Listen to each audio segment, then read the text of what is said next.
Now, Sydney, I want to play a game with you. You okay with that? Okay, I'm absolutely okay. It's called the Overreactions, because as we know, Twitter is the best place to just type shit out and say send, obviously. So I tried to put these into a list of what I've seen on Twitter and what people are saying, the general consensus from the fans. The first one is that Payton Thorne should be replaced as the starting QB.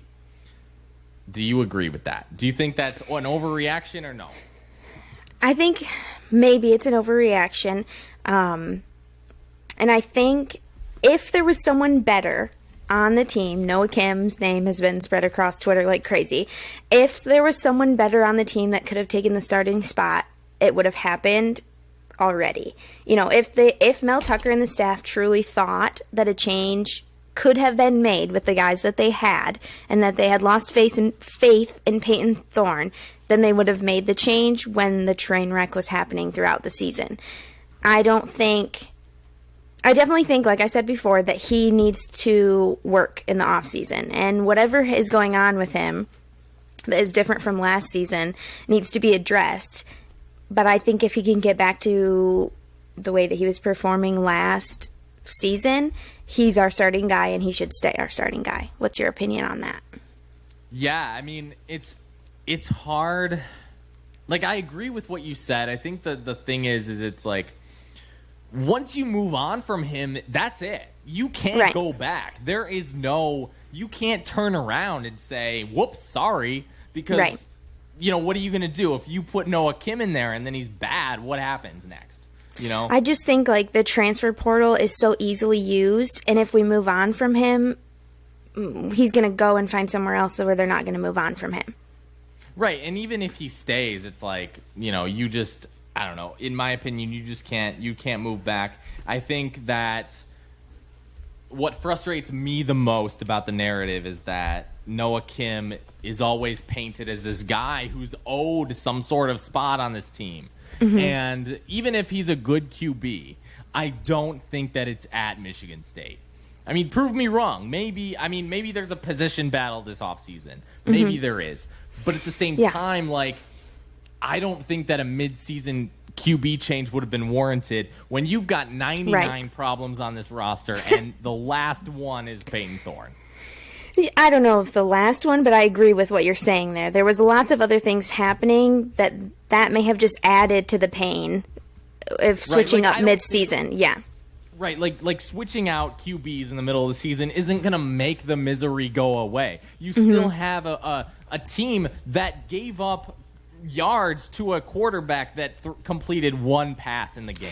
Right. You can't, like, that. Payton Thorne isn't going to fix that. I mean, yes, the offense completely collapsed at the end of that game.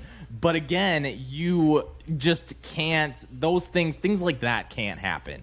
So you've got a bad offensive line, you have no running game, and you have a bad defense, but then at the same time, your quarterback's the problem. Like, I just can't, I have a hard time believing that. So, yeah, I think it's an overreaction. Something that you said is interesting to me, though. I wonder what it would do for Payton to have a competition like that in the offseason. Would it force him to fix some of those things that have gone unfixed this whole season if his starting spot is in question more? That's something that maybe we'll figure out next season, but I would be interested to watch that happen to see if that forces him to make some changes. No, absolutely. I think that, I think that a position battle would be good for him. And if he wins it fairly, give him the job. Right? I think that, but at the same time, like, I don't know that it's Noah Kim. I'm looking at Katon Houser. Just in general is what I was thinking. And because I think you're right. Absolutely. Yeah. Absolutely. Because at some point, Katon Houser is going to be the quarterback on this team. And I don't know if it's next year. I don't know if it's the year after. I mean, Katon Houser is obviously very inexperienced. So, and he's a little bit raw. I don't know what the deal is with him. You know, I'm not an expert. I'm not on the staff. I don't know his progression. At the same time, if he were to compete, Payton Thorne sees his guy. Maybe that's the motivation that he needs. Yeah, definitely. So I think I agree with you. It is an overreaction.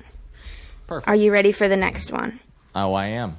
Okay, so this has been all over everywhere throughout the season. It's that Scottie Hazelton and Jay Johnson should be fired. What do you think? Is it an overreaction or not? So it's a little bit the way that I think about this question is a little bit more complicated, and I'll dissect it in just a moment. Okay. Just give me a second. Just hear me out, okay?